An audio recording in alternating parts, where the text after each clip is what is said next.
Well, what is becoming an ongoing saga is Tiana's Bayou adventure since it opened back in June. The reliability of this ride has been, we'll just say, iffy at best, given this is a brand new ride. And I guess on the flip side of that, if you want to look at it on the worst side, it's been an unmitigated disaster in terms of ride availability, opening on time, having it shut down, having people being escorted off of it consistently. So I suppose you could be on either side of that or somewhere in the middle of this, but either way, it is something that we have continued to watch, and it seems like it's not getting any better in the parks, unfortunately. And we have an article here from WDW Magic that talks about this. Then we're going to get some thoughts on it. So, hi, I'm Jared with Capture the Magic. And again, WDW Magic here says Tiana's Bayou Adventure extended downtimes continue. Disney's new ride faces longest opening delay yet. Now, this is about 7 days ago, about a week, but these issues are still ongoing. You can see updates on Twitter constantly about this. So it's not something that has been fixed in the meantime since this article was written. But Tiana's Bayou Adventure, Walt Disney World's newest attraction, continues to face extended downtimes with the ride recording its longest delayed opening to date. On Monday, August 26th, the attraction at Magic Kingdom did not call its first virtual boarding group until 3:20 p.m., marking the most prolonged delay since the ride's debut in late June 2024. As of 10:30 a.m. today, the ride has not yet opened for guests, and no boarding groups have been called, suggesting ongoing operational challenges. Since its preview phase and throughout the first 2 months of regular operations, Tiana's Bayou Adventure has experienced frequent closures and delayed opening. While Disney typically does not disclose specific reasons when an attraction experiences technical difficulties, it is widely speculated that Tiana's Bayou Adventure is encountering issues with new sensors designed to monitor the positions of logs as they navigate the ride path. These sensors are part of advanced safety measures and control systems to trigger audio animatronic scenes. The ongoing technical problems are likely a factor in Disney's decision to continue utilizing a virtual queue system for Tiana's Bayou Adventure, even after more than 2 months of operation. That is exactly why they're doing it. It's the same reason they did it with Rise of the Resistance. When you have a ride that goes down all the time, it's much easier to just not call the next boarding group than it is to completely evacuate an entire queue. And then all of those people, you then have to give them, fast passes or whatever the case may be. So it's much more efficient when you have a ride that is not reliable. Is just you have boarding groups. That group of people that are currently being called on there, it's a few hundred probably, they just get escorted off, and then the other boarding groups are just paused. So that's why it's still on there. It's not due to demand. It is due to the ride not basically working all the time. Initially, Disney indicated that a standby queue would not be available during the ride's opening days, but expected to transition to one shortly after that. However, with the ongoing issues, it appears the standby queue may not be implemented until these challenges are fully resolved. As Disney works to address these operational difficulties, cast members in the area are encouraging guests to monitor My Disney Experience app for real-time updates. So there's nothing groundbreaking in this article other than these issues are still ongoing, and they had one of the worst days in terms of opening in August, and this ride has been open for 2 months. Everything I'm hearing about this is this ride may have to go down for refurbishment this year to fix the problems. I'm not claiming to have any inside sources necessarily, but some people have indicated that to fix this problem may cost just as much as it cost to do this whole ride initially.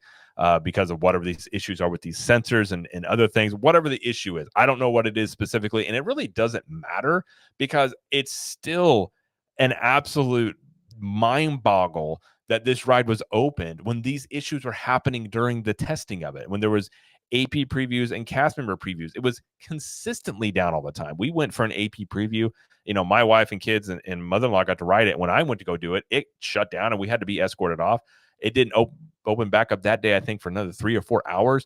Tried to go again, shut down again. So this is an ongoing thing. Multiple people have talked about and messaged us about how they came for just specifically for this ride. They weren't able to ride it because it wasn't available or it was shut down. So it seems like the most exciting part of this ride is whether or not you will be able to ride it or not, outside of the fact of what people's opinions are of this ride. I mean, obviously you have the people that are very pro Splash Mountain or upset that that was replaced with this.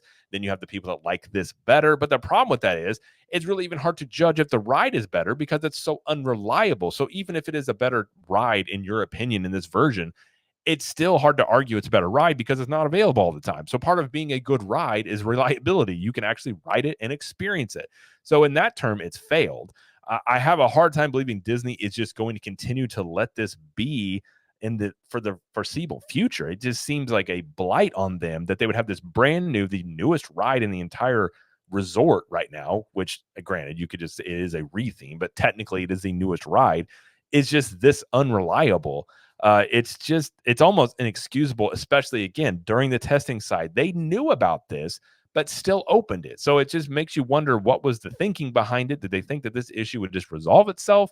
I'm just really curious as to the decision making in terms of making this ride open. The only thing that strikes out to me is C-suite is basically saying, we said this ride is going to open on this date, open it no matter what, and not really thinking about the maintenance and ongoing work, the cast members and people putting them in a bad spot. Because I'm sure being a cast member on this ride is not a lot of fun when it shuts down. A lot of people are disappointed. I'm sure you're going to hear from a lot of guests. So the decisions of upper management, many times yet again, affecting cast members having to deal with these things, whether they're cast members of the ride or maintenance crews. If they were just handed a ride that doesn't work, I mean, the maintenance crews can't then make it work if it's basically broken from the start. So one would think that they're going to have to fix this issue. The time to do that would probably be during the winter, whenever people don't want to ride water rides as much, and they would maybe fix this problem. But we'll have to wait and see. I haven't heard any official indication if that is the case. I have heard rumors of it, and yet again, the rumored amount of, at least money-wise, to fix the ride is almost just as much as it cost to initially make this ride. So we'll have to wait and see if they do anything else. But as of now, the saga continues. The problem is not fixed. So if you're looking to, go to Magic Kingdom to ride Tiana's Bayou Adventure, be prepared that you may not be able to. And if you do get to ride it, count yourself as pretty lucky, because I have yet to be able to. I know many people have not as well that have actually tried to ride this. And I'd be very curious if they have the same problems out in Disneyland, because again, this ride is opening in Disneyland as well. So if they have problems out there also, that's going to be a really bad look. But if they fix the issues out there, I suppose on some level, Disney could figure out what works there and what doesn't here and fix that problem. But we'll have to wait and see on that, of course. But either way, that's going to be it for this video, though. So if you like this video, please like it, give it a thumbs up, and subscribe to the channel, as we do lots of coverage here of Disney World, Universal Studios, Epic Universe, and pop culture. And let us know in the comments, do you think Disney's going to fix Tiana's Bayou Adventure, or do you think this issue is just going to drag on for years now? And until next time, we will see you in the parks.